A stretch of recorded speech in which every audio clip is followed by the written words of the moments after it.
محمد ناظرین کرام السلام علیکم ورحمۃ اللہ وبرکاتہ۔ اعوذ باللہ من الشیطان الرجیم، بسم اللہ الرحمن الرحیم۔ اس کے بعد سورہ تغابن کے بعد سورۃ الطلاق ہے۔ نام سے تو ظاہر ہے کہ طلاق کے بارے میں کچھ مسائل کا بیان یقیناً ہے اور اس سے متعلقہ کچھ احکام بھی عطا کیے گئے اور تقویٰ کا بھی بڑا پیارا بیان اور تقویٰ کے بڑے پیارے فضائل ہیں اور برکات ہیں جن کا اس سورہ مبارکہ میں ذکر آئے گا۔ کیو ٹی وی کے ایک لائیو پروگرام میں بہت پہلے کی بات ہے تو میں نے لوگوں سے کہا آج ہم آپ کو ایک وظیفہ بتائیں گے، تو 3 دفعہ لائیو کال آئی کہ دوبارہ بتائیے۔ ہم نے کہا بتا تو رہے لیکن یہ وظیفہ پڑھنے والا نہیں، یہ وظیفہ کرنے والا ہے۔ وہ کیا ہے وظیفہ؟ وہ تقویٰ کا وظیفہ ہے، ابھی تھوڑی دیر میں آ رہا ہے، توجہ فرمائیے گا انشاءاللہ۔ سورہ طلاق میں اللہ تعالیٰ نے خاندانی زندگی کے بارے میں کبھی انتہائی معاملہ ہو جاتا ہے ناچاقی کا اور بالکل ناچاقی اپنی انتہا کی شکل پر آ جاتی ہے، اس تعلق سے رہنمائی عطا فرمائی۔ طلاق کے بارے میں کچھ احکامات تو ہم پڑھ چکے، البقرہ میں کافی تفصیل سے بات آتی، چند احکامات سورہ طلاق میں بھی آئے ہیں۔ بسم اللہ الرحمن الرحیم، یا ایھا النبی، اے نبی صلی اللہ علیہ وسلم، حضور سے خطاب فرما کر امت کے لیے تعلیم، تو حضور کو فرمایا جا رہا ہے امت سے کہیے اذا طلقتم النساء، جب تم عورتوں کو طلاق دو، فطلقوہن لعدتہن، تو انہیں ان کی عدت کے وقت میں طلاق دو، واحصوا العدہ، اور عدت کا شمار رکھو۔ عدت کے وقت میں طلاق دو، بھائیو بزرگوں توجہ فرمائیے گا، نکاح تو کرتے ہیں پتہ نہیں کتنے کتنے نکاح کے ساتھ الٹے سیدھے کام بھی کرتے ہیں، فضولیات خرچے بھی کرتے ہیں، لیکن کبھی دین سیکھتے نہیں کہ نکاح کے بعد ذمہ داریاں کیا ہیں۔ طلاق دینا اول تو بہت ہی ناپسندیدہ معاملہ، اس کے دینے کا طریقہ بھی حضور نے سکھایا، تعلیم عطا فرمائی ہے۔ ایسا معاملہ کہ خاتون پاکیزگی کی حالت میں ہو اور اس میں تعلق قائم نہ ہوا ہو، اللہ اکبر، تو اس حالت کے اندر جو ہے وہ طلاق دی جائے، سوچ سمجھ کر آدمی طلاق دے، ورنہ وہ ناپاکی کا معاملہ اگر ہوگا تو ناگوار بھی گزرے گی طلاق کی روش اور یہ طریقہ، اور عدت بھی طویل ہو جائے گی۔ سیکھنا چاہیے حالت طہور میں ہو، تعلق قائم جس میں نہ کیا گیا ہو، اس میں طلاق دی جائے۔ کون پوچھتا ہے؟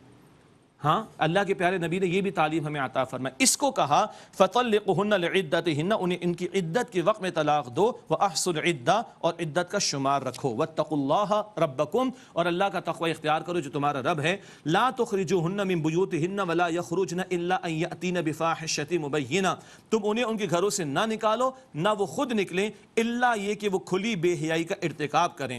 یہ ناچاقی اونچ نیچ تو ہو جاتی ہے لیکن گھر سے نکالنے کا معاملہ، ارے بھائی نہ کرو یہ کام، الا یہ کہ کھلی بے حیائی کی ارتکاب کرنے والی ہوں۔ ایسا کوئی کھلی بد اخلاقی کا معاملہ، کوئی زنا کا معاملہ کہ اب رکھنا ہی گوارا نہ کر سکے ایک مرد تو بات الگ ہے، لیس دین دیٹ، اس سے کم کا معاملہ نباہ کرنے کی کوشش کی جائے۔ وَتِلْكَ حُدُودُ اللَّهِ، یہ اللہ کی حدود ہیں، اللہ اکبر، یہ گھریلو معاملات میں قرآن کے الفاظ کے ہیں، وَتِلْكَ حُدُودُ اللَّهِ، یہ اللہ تعالیٰ کی حدود ہیں۔ وَمَن يَتَعَدَّ حُدُودَ اللَّهِ فَقَدْ ظَلَمَ نَفْسَهُ، اور جو اللہ تعالیٰ کی حدود سے تجاوز کرے گا یقیناً اس نے اپنی جان پر ظلم کیا۔ لَا تَدْرِي لَعَلَّ اللَّهَ يُحْدِثُ بَعْدَ ذَلِكَ أَمْرًا، تمہیں کیا خبر کہ ممکن ہے اللہ تعالیٰ اس کے بعد رجوع کی کوئی سبیل پیدا فرما دے۔ یہ بات بھی ذکر میں آ جائے تو اچھی بات ہے کہ طلاق ایک وقت میں ایک ہی دی جائے۔ بھائی شریعت کا طریقہ سیکھو جو شریعت نے بتایا، اول تو ناپسندیدہ قرار دیا، پھر بہت سارے احکام عطا فرمائے، زبان کو کنٹرول میں رکھو، معافی تلافی کا معاملہ کرو، خاندان کا ایک بڑا عورت کے ہاں سے خاندان کا ایک بڑا مرد کیسے آئے، بیٹھے پیچ اپ کرائے، طلاق کا تو معاملہ ہی نہیں، لیکن اگر وہ پوائنٹ آف نو ریٹرن کا معاملہ آ جائے تو ایک وقت میں ایک طلاق پاکیزگی کی حالت میں دی جائے، یہ شریعت نے تعلیم دی ہے۔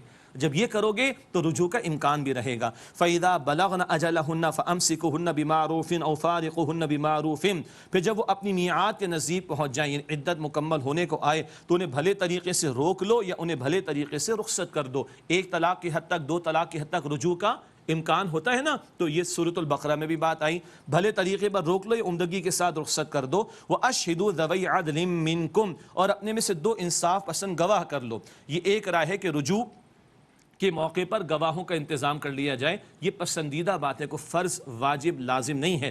رجوع کر رہے ہو تو 2 گواہوں کو بھی اس کا گواہ بنا لو، اچھی بات ہے۔ وَأَقِيمُوا الشَّهَادَةَ لِلَّهِ، اور گواہوں کو کہا اور تم صرف اللہ تعالیٰ کے لیے گواہی دو۔ ذَلِكُمْ يُوعَظُ بِهِ مَنْ كَانَ يُؤْمِنُ بِاللَّهِ وَالْيَوْمِ الْآخِرِ، یہی ہے حکم اس کے لیے کہ جس کو نصیحت کی جاتی ہے، یہی ہے جس کی نصیحت کی جاتی ہے اس شخص کو جو اللہ اور آخرت کے دن پر ایمان رکھتا ہو۔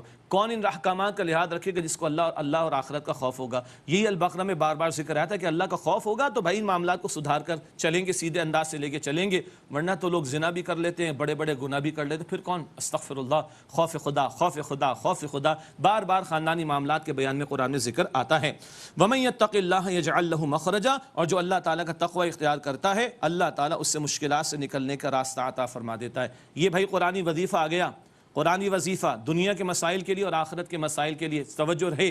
فرمایا کہ من یتق اللہ یجعل لہ مخرجا، جو اللہ تعالیٰ کا تقوی اختیار کرے اللہ تعالیٰ مخرج، مشکلات سے نکلنے کا راستہ عطا فرما دیتا ہے۔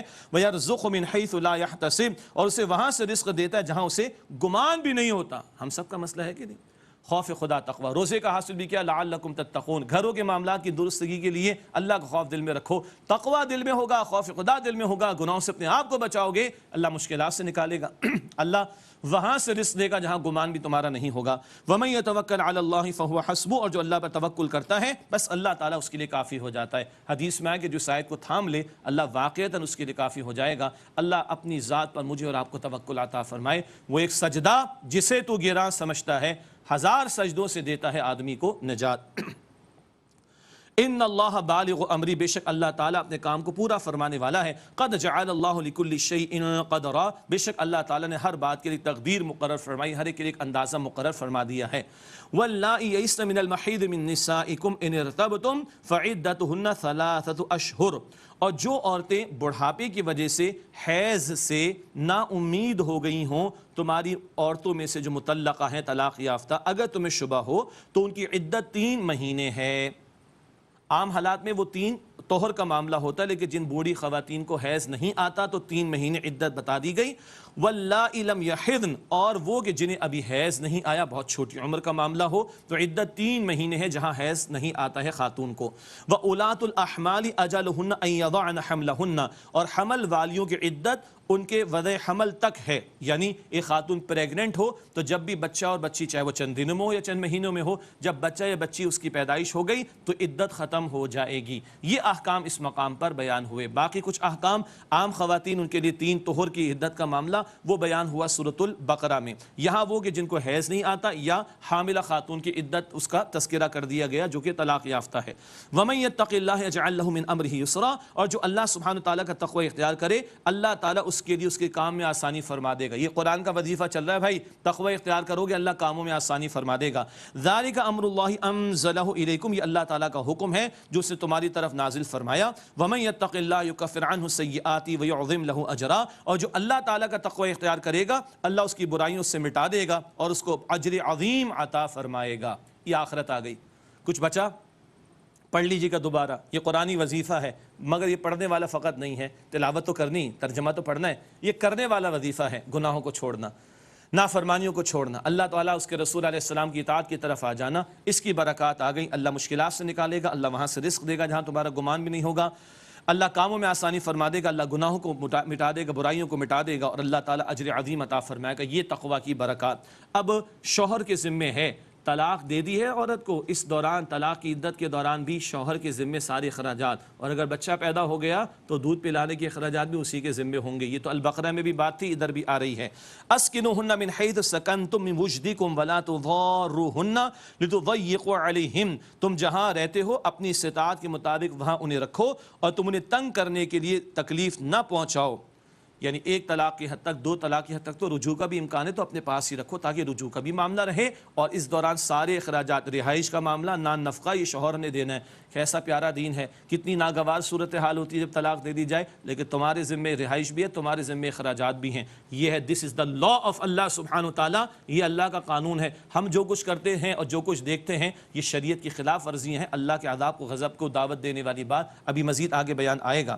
اب خواتین وہ جو حاملہ ہوں، وَإِن كُنَّ أُولَاتِ حَمْلٍ فَأَنفِقُوا عَلَيْهِنَّ حَتَّى يَضَعْنَ حَمْلَهُنَّ، اور اگر وہ حمل سے ہوں تو ان پر خرچ کرو یہاں تک کہ وضع حمل ہو جائے، بچے یا بچی کی ولادت ہو جائے، تب تک خرچے ان کو دینے ہیں تم نے۔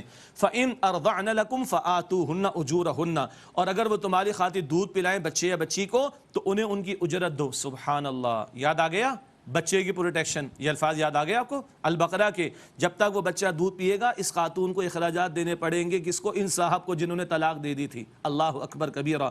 وَأَتَمِرُوا بَيْنَكُمْ بِمَعْرُوفٍ، اور آپس میں معقول طریقے پر مشورہ کر لو۔ وَإِن تَعَاسَرْتُمْ فَسَتُرْضِعُ لَهُ أُخْرَىٰ، اور اگر تم باہم کشاکش کرو تو کوئی دوسری عورت اس بچے کو دودھ پلائے گی۔ اس سے نہیں پلوانا چاہتے، کوئی مسئلہ پیش آ گیا، کسی اور عورت سے دودھ پلوانا، بچے کو غذا ملتی رہے، اس عورت کو خرچہ دینا پڑے گا۔ پروٹیکشن کس کی ہو رہی ہے؟ بچے کی. دنیا ہیومن رائٹس کی بات کرتی ہے, اللہ اس بچے کی پروٹیکشن کے لیے حقوق بیان فرما رہا ہے. اللہ اکبر کبیرہ, کیا پیارا دین ہے. لینفق ذو سعۃ من سعتی, چاہیے کہ وسعت والا اپنی وسعت کے مطابق خرچ کرے. ومن قدر علیہ رزقہ فلینفق مما آتاہ اللہ, اور جس پر رزق میں کچھ تنگی کر دی گئی تو چاہیے کہ جو اللہ تعالیٰ نے اسے عطا فرمایا اس میں سے خرچ کرے. یہ سارا رہائش کا معاملہ, نان نفقے کا معاملہ, بچے کو دودھ پلوانا تو اخراجات کا معاملہ, یہ سارا شوہر کے ذمہ ہے. یہ کرے وہ جو اس کو اللہ تعالیٰ نے توفیق دی ہے.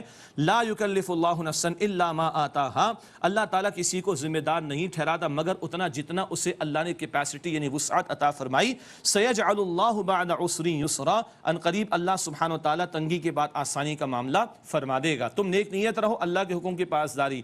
سبحان اللہ, طلاق کا معاملہ تو ناخوشگوار, لیکن ادھر بھی اللہ کے احکامات موجود ہیں. تم پاسداری کرو گے, اللہ مشکل کے بعد آسانی پیدا فرما دے گا.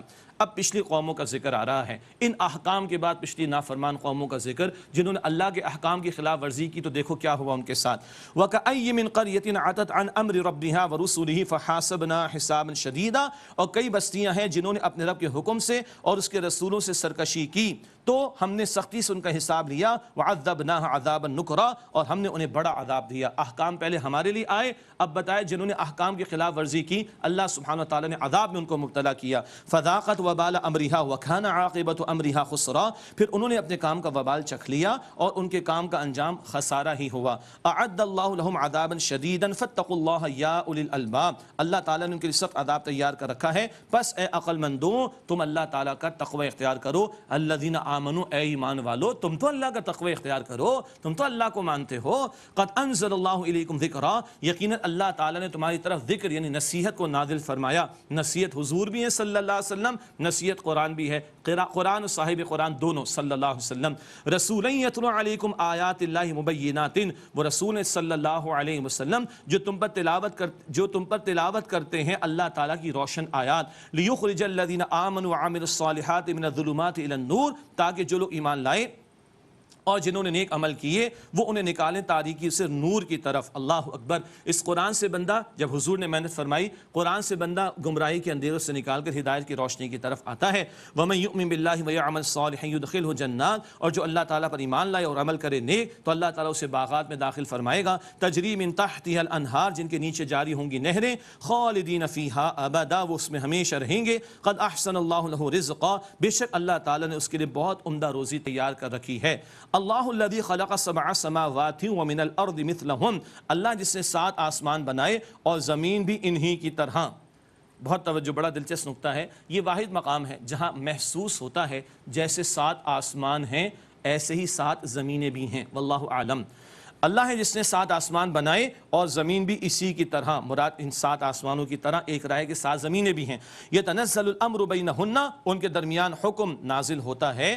لتعلموا, تاکہ تم جان لو, ان اللہ علی کل شیء قدیر, بے شک اللہ سبحانہ وتعالی ہر شے پر قدرت رکھتا ہے. وان اللہ قد احاط بکل شیء علما, اور یہ کہ اللہ سبحانہ وتعالی ہر شے کا اس نے علم سے احاطہ کر رکھا ہے. ہم زمین والے 7-8 ارب انسان پریشان ہو جاتے ہیں نا, ارے بھائی وہ پوری کائنات کا بنانے والا, 7 آسمان 7 زمینیں, اس میں مخلوقات, اس میں اللہ کے حکم کا جاری ہونا. اللہ اکبر کبیرہ, اللہ سبحانہ وتعالی علی کل شیء قدیر اور بکل شیء علیم, ہر بات کا علم رکھنے والا ہے.